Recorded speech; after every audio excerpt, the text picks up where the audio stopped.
Di puncak Gunung Surgawi, organisasi yang telah selesai membantai sejumlah binatang spiritual yang dibutuhkan secara bertahap keluar. Gunung Surgawi yang dulunya damai dan tenang kini menjadi ramai. Semua orang bertukar pengalaman mereka dalam pertempuran, tetapi tidak satu pun dari mereka melihat jejak Tuan Utusan Kiri sama sekali. Sementara itu di sebuah penginapan, Tuan Utusan Kiri sedang memegang sebuah tanda di tangannya. Suara marah orang tua bisa terdengar saat mereka berteriak dari token. "Mucu, jelaskan ini padaku. Apa yang sebenarnya terjadi sehingga kamu mengizinkan seseorang memasuki tingkat kelima dari pagoda pelatihan?" Suara itu dipenuhi dengan amarah. "Bukankah aku sudah memberitahumu? Kamu boleh menggunakan pagoda pelatihan sebagai penilaian, tapi tidak ada yang diizinkan untuk memasuki tingkat kelima. Apa kamu tidak tahu tempat seperti apa tingkat kelima itu? Itu hanya digunakan untuk menghukum pengkhianat Ordo Rahasia. Hanya 4 tingkat di bawahnya yang dianggap sebagai tempat latihan." Tuan Utusan Kiri menundukkan kepalanya dan rasa bersalah melintas di matanya bersama dengan perasaan memutar yang tak berujung. "Penatua, ini memang salahku. Aku telah menyebabkan ini secara tidak sengaja. Aku tidak pernah bermaksud agar dia memasuki level kelima, namun aku lupa mengunci level kelima." Suara Utusan Kiri sedikit serak saat dia melanjutkan. "Begitu aku kembali ke Ordo, aku akan menerima hukumanku." Tetua itu mendengus dingin. "Apa kamu sadar betapa marahnya pemimpin Ordo? Tidak ada yang bisa membantumu kali ini. Kamu boleh menerima hukumanmu setelah kamu kembali." "Berapa kali aku memberitahumu bahwa level kelima tidak boleh dibuka, namun kamu menolak untuk mendengarkan.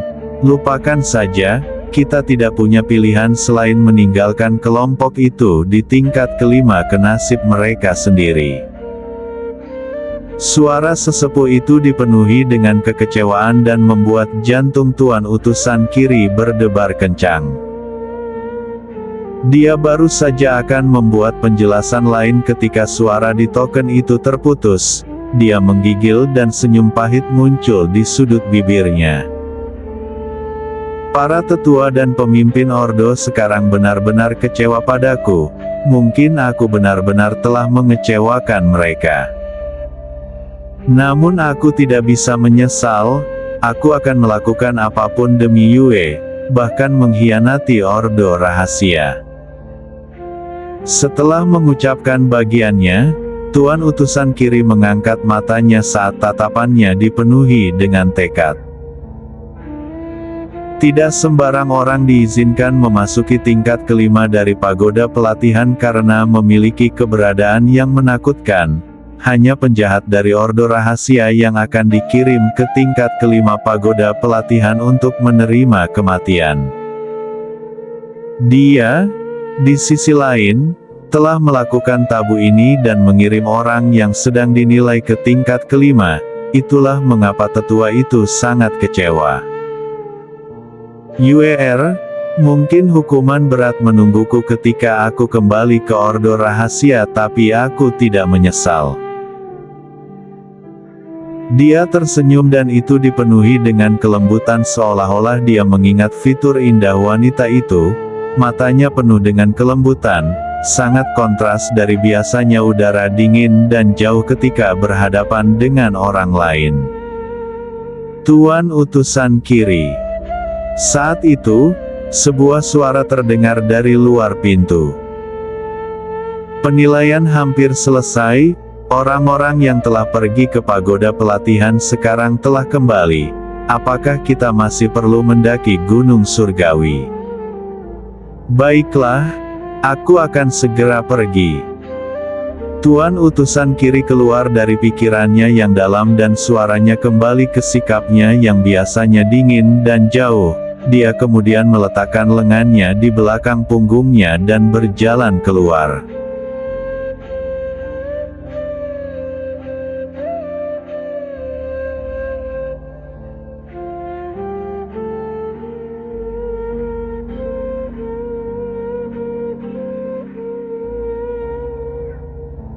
Di tingkat kelima pagoda pelatihan, di bawah terik matahari, naga batu itu menggeser rantai di tubuhnya saat berjalan menuju kelompok Guru Oyun. Matanya galak dan haus darah yang membuat orang gemetar ketakutan. Suara gemerincing rantai dengan setiap gerakannya seperti beban berat yang menghantam hati semua orang. Master. Burung vermilion dengan cepat melangkah ke depan Guru Oyun untuk menjaganya. Matanya menatap dengan waspada ke naga batu saat dia bergumam lembut. Itu terlalu kuat. Naga Azure dan aku digabungkan tidak akan cocok untuk itu. Kurasa sebaiknya kita lari saja. Lari. Guru Oyun menggelengkan kepalanya dengan putus asa. Kemana kita bisa lari? Jika kita tidak membunuh binatang spiritual ini, kita tidak akan pernah bisa meninggalkan tempat ini. Tianxiong tidak banyak bicara, wajah dinginnya membawa rasa kehati-hatian juga saat dia menatap dingin pada naga batu yang mendekati mereka. Manusia. Naga batu berhenti di depan Guru Oyun dan menatapnya dengan dingin. Apakah anggota Ordo Rahasia mengirimmu ke sini agar aku bisa membunuhmu? Kami bukan dari Ordo Rahasia. Ekspresi wajah Chuluo berubah drastis saat dia buru-buru menjelaskan. Kami di sini hanya untuk berpartisipasi dalam pelatihan Ordo Rahasia dan secara tidak sengaja dikirim ke tempat ini. Kami tidak bermaksud mengganggumu. Mereka sudah membantai binatang spiritual di sini. Berbicara secara logis mereka harus bisa pergi, namun jalan keluarnya masih belum muncul. Hanya ada satu alasan untuk ini, mereka masih perlu membunuh naga batu ini atau dia bisa melepaskan mereka. Memem. Tiba-tiba naga batu itu tertegun. Dia menyapu pandangannya ke arah Guru Oyun lalu mengalihkan perhatiannya ke naga Azure dan burung vermilion yang berdiri di depannya. Mengapa kalian membawa aura klan nagaku? Sudahkah kalian bertemu dengan leluhur tua klan nagaku? Sebuah cahaya melintas di mata Guru Oyun ketika dia mendengar ini dan dia berkata, "Itu benar. Kami telah bertemu dengan leluhur dari klan naga dan menerima warisannya. Selain itu aku bahkan berjanji padanya bahwa aku akan menjaga klan naga itu sebagai gantinya." Jadi itu menjelaskannya, itulah mengapa kamu membawa esensinya. Naga batu tiba-tiba mencapai pencerahan. Aku telah dikurung di sini selama hampir 1000 tahun. Anggota Ordo Rahasia selalu berusaha untuk menaklukkanku, tetapi aku tidak akan pernah melakukan apapun untuk mereka. Oleh karena itu mereka telah mengurungku di pagoda pelatihan ini. Namun para orang yang biasanya datang ke tingkat kelima dari pagoda pelatihan ini adalah penjahat dari Ordo Rahasia. Tingkat kelima telah dianggap sebagai ranah hukuman. Aku tidak pernah berpikir bahwa ada orang di luar Ordo Rahasia yang ada di sini yang juga kenal dengan leluhur dari klan nagaku juga. Naga batu itu duduk di tanah dan tidak lagi mengeluarkan udara ganasnya. Sebaliknya dia mulai memperlakukan Guru Oyun seperti keluarga. Ngomong-ngomong gadis kecil, apakah leluhur klan naga mengatakan hal lain padamu? Guru Oyun terdiam dan menggelengkan kepalanya. Selain memintaku untuk menjaga klan naga tidak ada yang lain. Naga batu itu tampak sedikit terluka saat mendengar ini. Dia dianggap berasal dari generasi yang sama dengan leluhur klan naga, tetapi dia tidak pernah berpikir bahwa salah satu dari mereka akan mati dan yang lainnya ditangkap. karenanya dua pembangkit tenaga listrik terbesar dari klan naga telah pergi. Dia tidak tahu apa yang terjadi dengan klan naga setelah mereka pergi. Gadis kecil, karena nenek moyang telah menyuruhmu melakukan ini, pasti ada sesuatu tentang dirimu yang membuatnya terkesan. Bagaimana kalau begini? Aku akan membiarkanmu meninggalkan tempat ini selama kamu bisa menjanjikan satu hal padaku. Sebelum Guru Woyun bisa menjawab, Chuluo menjawab dengan penuh semangat. Baik. Menurutnya, tidak ada yang lebih penting daripada meninggalkan tempat ini sekarang. Aku ingin memintamu untuk mengunjungi klan naga setelah kau pergi. Suara naga batu itu penuh dengan kepahitan. Sebelumnya ketika leluhur menghilang, dia telah meninggalkan instruksi untukku untuk melindungi klan naga. Sayangnya aku ditangkap oleh manusia beberapa ribu tahun yang lalu yang membuatku kehilangan kebebasan. Aku tidak tahu seperti apa keadaan di klan naga sekarang. Jadi aku ingin memintamu untuk membantu aku melihat keturunanku. Jika kamu bisa menjanjikan ini kepadaku, aku akan membiarkan kalian meninggalkan tempat ini segera. Guru Woyun berpikir sejenak. Aku akan pergi ke klan naga setelah aku menyelesaikan kompetisi ini. Baiklah. Setelah menerima jaminan Guru Woyun, naga batu itu akhirnya tersenyum puas. Kamu boleh pergi sekarang. Guru Woyun memandang naga batu itu dan bertanya, mengapa kamu tidak meninggalkan tempat ini? Dia bingung, mereka bisa keluar dari tempat ini, jadi mengapa naga batu ini tetap terkunci di sini selama lebih dari 1000 tahun? Mendengar ini, naga batu tertawa getir sekali lagi. Rantai di tubuhku ini membatasi kebebasanku dan mencegahku pergi bersamamu. Selain itu Ordo Rahasia memiliki alasan lain untuk mengunciku di sini. Apa itu? Itu agar aku bisa menjaga seorang kultivator yang kuat di sini. Kultivator yang kuat itu telah berada di sini lebih lama dariku. Itu sudah lebih dari hampir 10.000 tahun sekarang. Selain itu ada segel di daerah tempat tinggalnya sehingga ia tidak bisa berjalan-jalan bebas di tingkat kelima seperti yang aku bisa. Gadis kecil, setelah kamu pergi, kamu harus mengingat janjimu. Jangan khawatir, aku akan melakukan perjalanan ke klan naga. Guru Woyun dengan lembut mengangguk sebelum dia berbalik ke kelompok di sebelahnya. Ayo pergi, waktunya hampir habis. Jika kita tidak pergi sekarang mereka mungkin akan menyimpulkan bahwa kita telah gagal. Ya Master. Chuluo dan Ziyun bergabung dengan tinju mereka dan mengikuti di belakang Guru Woyun dengan hormat. Sosok mereka kemudian dengan cepat menghilang di bawah langit merah darah.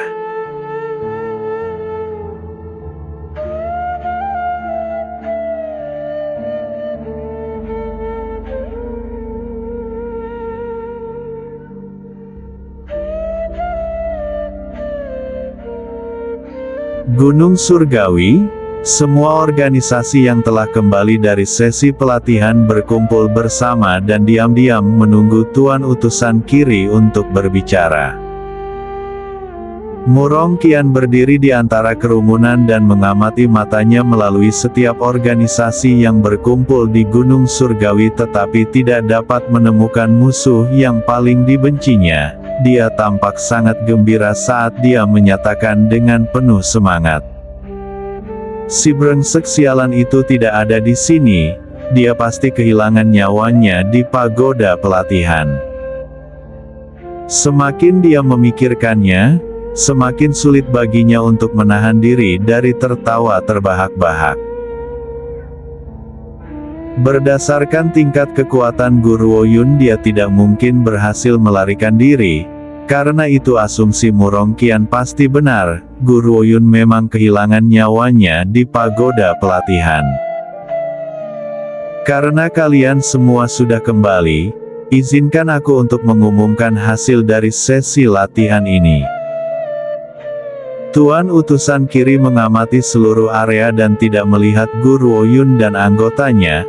Dia menghela napas lega dan merasakan sedikit rasa bersalah pada saat bersamaan. Namun untuk mencegahnya menyakiti Yuer di masa depan dia tidak punya pilihan lain.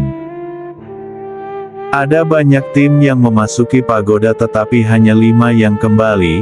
Sisanya sayangnya kehilangan nyawa mereka di cakar binatang spiritual.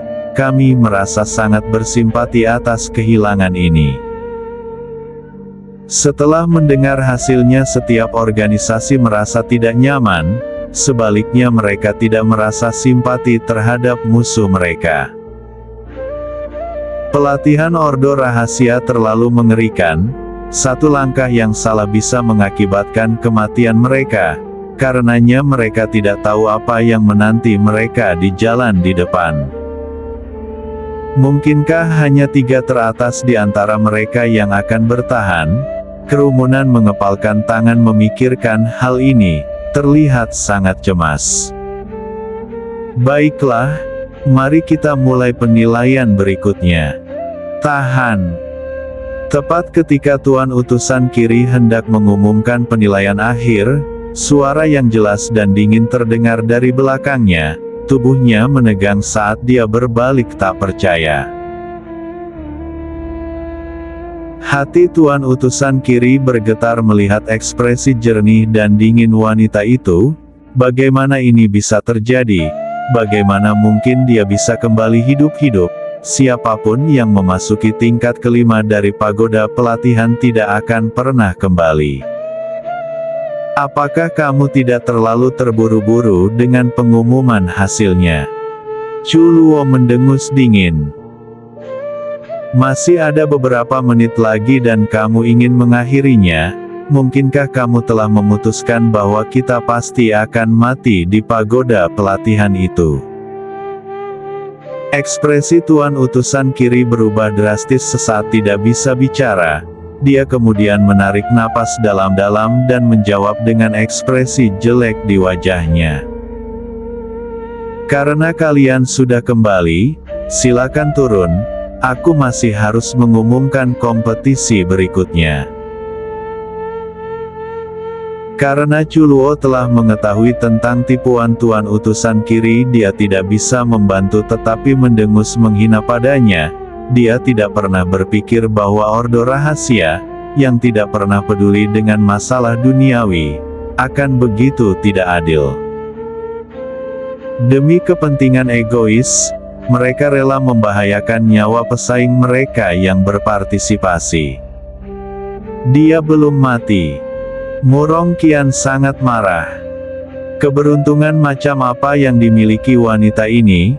Dia masih hidup dan di sini setelah begitu banyak kematian. Bukankah dia seharusnya sudah mati sekarang? Apakah dia benar-benar beruntung telah dikirim ke tingkat pertama? Petik 2. Dia tidak mengetahui kesepakatan antara Wen Ye dan Tuan Utusan Kiri, jadi setelah analisis menyeluruh, ini adalah satu-satunya kesimpulan yang bisa dia dapatkan. Benar sekali, Guru Ouyun pasti cukup beruntung untuk bertahan hidup seperti di ujung gunung surgawi yang dalam. Dia pasti menemukan sebuah gua dan tersembunyi di dalamnya. Itulah sebabnya para pelacur itu tidak pernah bisa menemukannya. Selain sangat beruntung, wanita ini tidak mungkin memiliki kemampuan lain. Wen Ye menyipitkan matanya dan menatap Guru Ouyun sebelum mengembalikan perhatiannya ke Tuan Utusan Kiri. Ketika dia menyadari ekspresi jelek di wajah Tuan Utusan Kiri juga, cahaya dingin melintas di matanya. Pergi secepat itu datang. Bagian selanjutnya dari kompetisi akan menentukan 3 teratas di antara kalian. Mata Tuan Utusan Kiri membawa udara dingin dan jauh saat dia berbicara dengan angkuh. Aku sudah meminta anggota dari Ordo Rahasia untuk mempersiapkan arena. Saat itu setiap orang dari semua organisasi yang hadir harus melangkah ke dalam pertempuran.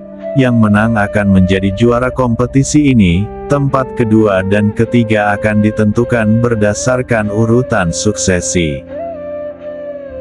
Karena pedang dan pisau diperbolehkan, sulit untuk mencegah cedera terjadi. Apakah kalian mengerti? Kami mengerti. Kerumunan itu menjawab serempak. Baiklah, sekarang kalian akan menuju ke arena untuk bertanding. Tuan utusan kiri menunjuk ke arena di depan mereka lalu menatap Wen Ya dengan penuh arti. Wen Ya mengerti maksudnya ketika dia melihat sorot mata pria itu. Dia mengangguk tanpa emosi dan berbalik. Namun, Guru Oyun berhasil menangkap interaksi keduanya dari sudut matanya. Dia dengan tenang mengangkat sudut bibirnya. Kalian berempat tidak perlu bertarung setelah ini. Serahkan semua orang di sini kepadaku.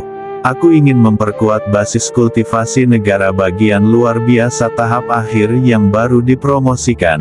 Secara kebetulan mereka ada untuk membiarkan aku melakukannya.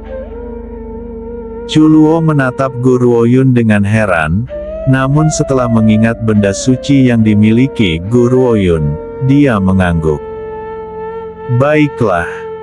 Dengan bantuan senjata surgawi itu, yang lain mungkin tidak bisa menyakiti gurunya bahkan jika mereka menyerangnya bersama-sama sekaligus.